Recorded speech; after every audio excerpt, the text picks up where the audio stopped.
மகாநதி சீரியல்ல காவேரி நிவின் கிட்டயும் குமரன் கிட்டயும் விஜய் இப்படி பண்ணிருப்பாரான்னு அவர் மேல சந்தேகமா இருக்கு. அவர் டிவோர்ஸ் நோட்டீஸ் கொடுக்குற ஆள்லாம் கிடையாது. அவர் என்கிட்ட கோவமா பேசினாரு, அது உண்மைதான். கோயில்ல வந்தவரு நான் உனக்கு 2 நாள் டைம் தரேன், இதுக்குள்ள யோசிச்சு சொன்னியான்னு கேட்டாரு. நானும் இல்லங்கன்னு சொல்லப்போ சரி அவ்வளவுதான், உங்ககிட்ட இருந்து நான் விலகிடுறேன், எனக்கு என் குழந்தைய மட்டும் படுத்து கொடுத்துரு அப்படின்னு சொல்லிட்டு வீட்டுக்கு போயிட்டாரு. ஒருவேளை வீட்டுக்கு போனதுக்கு அப்புறம் அவங்க பாட்டி கிட்ட டைவர்ஸ் பத்தி பேசிட்டாரோ என்னவோ. அவர் சொன்னதை வச்சுதான் அவங்க பாட்டியும் சித்தியும் கிளம்பி வந்திருக்காங்களோன்னு சொல்றாங்க. காவேரி சொல்றதை கேட்டு இந்த நிவின் ஒரு நிமிஷம் காவேரி, நான் விஜய்க்கு போன் அடிக்கிறேன். விஜய்க்கு கால் பண்றாரு.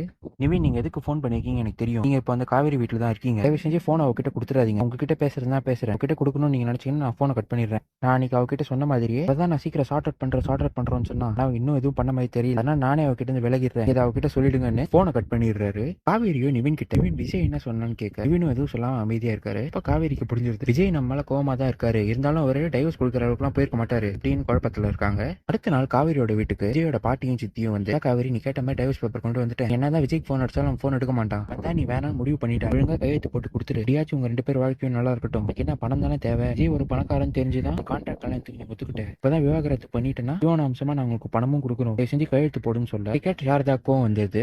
அடி பாத்தியா அப்படிலாம் நான் அசிங்கப்படுத்துறாங்க பாத்தியா, இதெல்லாம் நமக்கு தேவையா, அந்த கையெழுத்து போட்டு கொடு, பாத்தியா பணத்துக்காக தான் கல்யாணம் பண்ண மாதிரி ஆயிடுச்சு, உங்களுக்கு பணமும் வேணா ஒன்னும் தேவையில்ல, இந்த கையெழுத்து போட்டு கொடுத்தாலே பிரச்சனை முடிஞ்சிடும் தொலைடின்னு காவேரிக்கு ரொம்ப அழுத்தம் கொடுக்குறாங்க.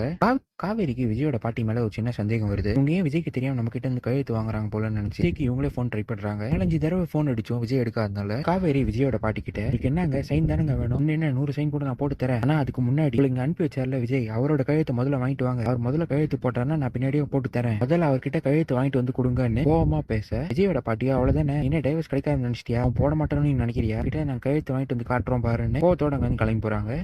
கொஞ்ச நேரத்துக்கு அப்புறம் விஜயும் காவேரிக்கு போன் பண்ண சாரதா விஜயோட காலை கட் பண்ணிடுறாங்க. வீட்டுல இருக்கிற எல்லாரையும் கூப்பிட்டு, காவேரி வெக்கமாவே இல்லையா, அந்த அம்மா தான் இந்த பாப்பா பேசல, கையெழுத்து போட்டு கலைய வேண்டியது போட்டனா உனக்கும் அந்த பையனுக்கும் உள்ள விஷயம் எல்லாம் முடிஞ்சிடும்ல, ஏன் பண்ணாம பண்ற, அவன் கூட வாழ்ந்து கொஞ்ச நாள் ரொம்ப பிடிச்சி போச்சு அவனுக்கு, எதுக்காக நீ கையெழுத்து போடலன்னு கேட்க காவேரியை கொஞ்ச நாள் யோசிச்சுட்டு, நான் கான்ட்ராக்ட் கல்யாணம் தான் பண்ண, இருந்தாலும் அவர் கூட கொஞ்ச நாள் மனசார வாழ்ந்திருக்கேன், நான் அவர் கூட இப்ப வாழ்ந்தது சாட்சியா நான் பிரெக்னெண்டா இருக்கேமான்னு குடும்பத்தாளங்க முன்னாடி உண்மையை போட்டு உடைக்கிறாங்க. இதான் என்ன எபிசோட்னு நடக்குது.